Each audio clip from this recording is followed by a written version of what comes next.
बिस्मिल्लाहिर्रहमानिर्रहीम, अस्सलाम वालेकुम। मैं हूं मोहम्मद फ़हीम। खैबर पख्तूनख्वा की निगरान काबीना और वफाक की असली काबीना जिसके पास मैंडेट है, तकरीबन उनका आज लग रहा है कि आखिरी दिन है, या हो सकता है एक आध दिन और इसके अंदर शामिल हो जाए। लेकिन ये हफ्ता उनका लग यही रहा है कि ये हतमी होगा। वफाक तो जाएगा ही जाएगा, लेकिन खैबर पख्तूनख्वा की भी निगरान हुकूमत इसी हफ्ते अपने अपने घरों को चली जाएगी और वज़ीर आला जो हैं वो रह जाएंगे और उनके साथ शायद जो उनकी कोशिश है वो जो दो तीन लोग हैं उनको रोक लिया जाए। लेकिन निगरान काबीना ने जाते जाते अपने तमाम काम निकालने हैं, जितने भी उनके उल्लू हैं उनको सीधा करना है, तभी ये काम वाज़े होगा। इस हवाले से कल अचानक से दफ्तरी औकात ख़त्म होने के बिल्कुल करीब करीब एक नोटिफिकेशन जारी हुआ, एक लेटर जारी हुआ कैबिनेट डिवीज़न, कैबिनेट विंग महकमा जो एडमिनिस्ट्रेशन है खैबर पख्तूनख्वा का, उनकी जानिब से। उसमें ये कहा गया कि जी अचानक से सूबाई हुकूमत को अपना काबीना इजलास याद आ गया है। 8वां काबीना इजलास होगा और ये निगरान काबीना का इजलास और कहीं नहीं, साथ ही कल होगा। ऐसा बहुत कम हुआ है कि सिर्फ चंद घंटे के नोटिस पे इजलास बुलाया गया है, यानी आज शाम देर वक्त में आप लेटर भेजते हैं और कहते हैं कल इजलास है। ऐसा बहुत ही कम हुआ है। अमूमी तौर पे हंगामी सूरत हाल में ऐसा होता है, वगरना जब भी ऐसे नोटिफिकेशन या लेटर जारी होते हैं तो बीच में एक दिन या बाज़ औक़ात बीच में 3 से 4 दिन होते हैं। एजेंडा भी जारी हो गया और जो बताया गया, जो एजेंडा हमें मिला उसके मुताबिक 30 एजेंडा पॉइंट्स हैं और चंद इसमें इजाफी पॉइंट भी है। एक दो चार तो नजर आ गए, लेकिन शायद इससे भी ज्यादा हो और ये और भी ऐड हो सकते हैं। इजलास आज तकरीबन 2:30 बजे बुलाया गया है। निगरान काबीना को ऐसी क्या जल्दी है कि वो अचानक से इजलास बुला रही है, और जितने भी एजेंडा पॉइंट्स अगर आप वो पूरी फहरिस्त देखें तो बहुत ज्यादा है और सब के सब उन्होंने अप्रूव करने हैं। कुछ अहम नौयत के हैं और कुछ की जरूरत भी नहीं है। ऐसे नहीं है कि अगर निगरान काबीना आज इस इजलास में इसकी मंजूरी ना दे तो फिर वो रह जाएगा, ऐसा बिल्कुल भी नहीं है। लेकिन निगरान काबीना को भी ये पैगाम कन्वे कर दिया गया है कि आप लोगों के दिन जो है वो मुकम्मल हैं, तो जो अपना बिजनेस निकालना है वो निकालिए और अपने अपने घरों को चलिए। नई काबीना के हवाले से मामला तकरीबन तय पा चुके हैं। नई काबीना में कौन कौन होगा, कहाँ कहाँ से होगा, वो भी तकरीबन वाज़े हो गया है। लेकिन बहुत से लोग खुद ही अपना नाम फ्लोट कर रहे हैं कि जी हमारा नाम भी चल रहा है, हमसे भी राब्ता हुआ है, हम भी देख रहे हैं। ऐसा फिलहाल कुछ खास सामने नहीं आया, लेकिन जितने लोग इसके अंदर हैं वो अब उनको जो है वो खुफिया रखा जा रहा है। कोशिश की जा रही है कि एकदम से नोटिफिकेशन होगा। जुमेरात जुम्मे तक का बताया जा रहा है कि ऐन मुमकिन है कि यहाँ तक हो जाए, लेकिन अगर वफाक की असम्बली जो है वो कौमी असम्बली डिले होती है, उसमें टाइम लगता है, तो हो सकता है कि हमें पीर तक खैबर पख्तूनख्वा की निगरान काबीना के ये लोग डी नोटिफाई होते हुए नजर आए। काबीना खत्म नहीं होगी, डी नोटिफाई होंगे ये लोग, उनका नोटिफिकेशन जारी होगा। वज़ीर आला अपनी कुर्सी पर बैठे रहेंगे। ये इस्तेहकाक, इनको निकालना, इनको रखना, ये सिर्फ और सिर्फ गवर्नर के पास है। तो गवर्नर ही सब कुछ करेगा। गलबन आर्टिकल 105 है, उसके अंदर ही उसको ये इख्तियार हासिल है।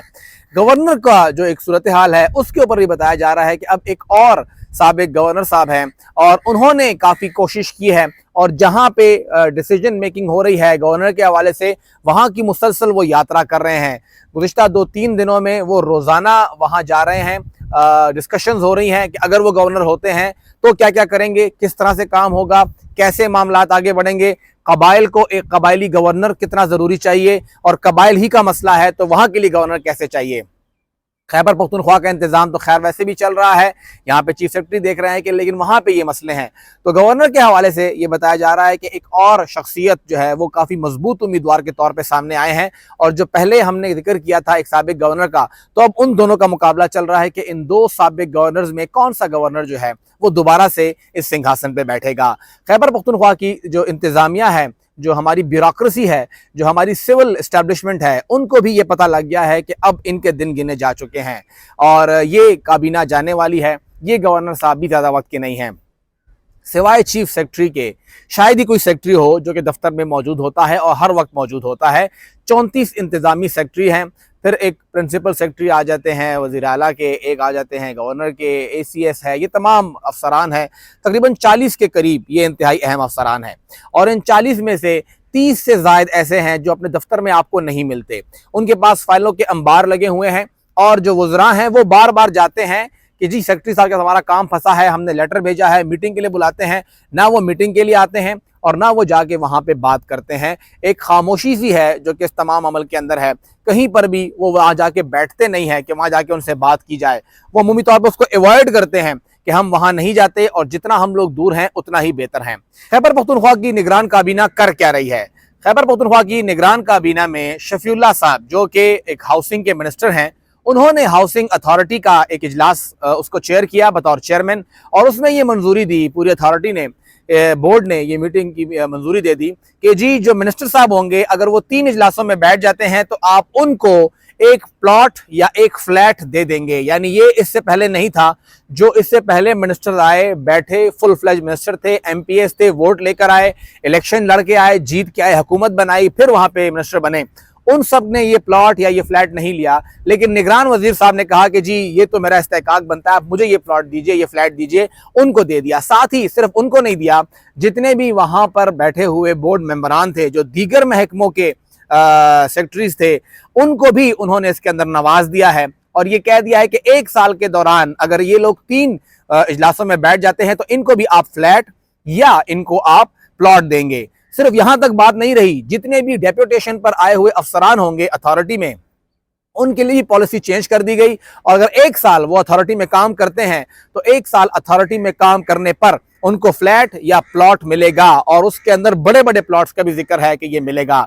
ये बहती गंगा है, जिसका दिल कर रहा है उसमें हाथ धो रहा है और कोई पूछने वाला नहीं है। ये एक पॉलिसी डिसीजन है जो कि निगरान हुकूमत ने लिया है और उसका नोटिफिकेशन भी जारी कर दिया गया है, लेकिन इसके ऊपर सबकी आंखें बंद हैं और किसी को ये अंदाजा ही नहीं कि आखिर यहाँ पे मिनिस्टर साहब क्या कर रहे हैं और यहाँ पे हुकूमत क्या कर रही है। ना तो इलेक्शन कमीशन ने इसके ऊपर कुछ कहा कि आप कैसे फैसला कर रहे हो, ना कोई अदालत गया कि ये हो क्या रहा है हजरत, आप कैसे ये फैसला कर सकते हैं, ये आपका इख्तियार नहीं है, ये आपका प्रोगेटिव नहीं है। और अब उसके लिए बैलेटिंग हो रही है कि किसको कौन सा फ्लैट या किसको कौन सा प्लॉट मिलेगा। ये खैबर पख्तूनख्वा की हुकूमत का हाल है जो कि यहाँ पर बैठे हुए मिनिस्टर्स कर रहे हैं।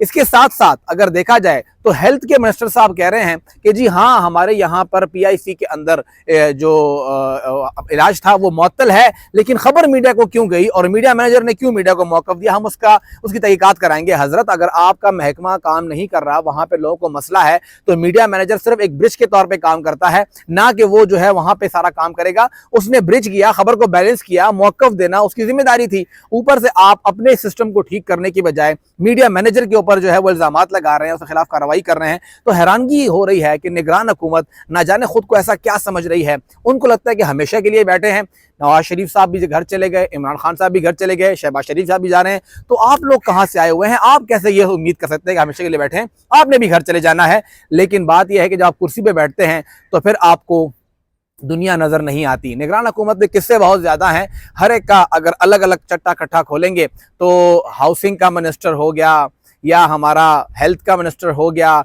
एजुकेशन के मिनिस्टर हो गए, लोकल गवर्नमेंट में क्या किस्से चल रहे हैं, ये तमाम वज़रा के पास, जिसके पास जितनी बड़ी दुकान है उसकी उतनी बड़ी कहानी है। और हर एक बंदा अपनी दुकान के अंदर जितना उसके पास इस वक्त सामान है सब का सब बेचने के लिए पूरी कोशिश कर रहा है। जहाँ जहाँ से फंड्स आ रहे हैं, जहाँ जहाँ फंड लगाए जा रहे हैं, उन सब की डिटेल वक्तन फ़ौक्तन आपके सामने रखते रहेंगे।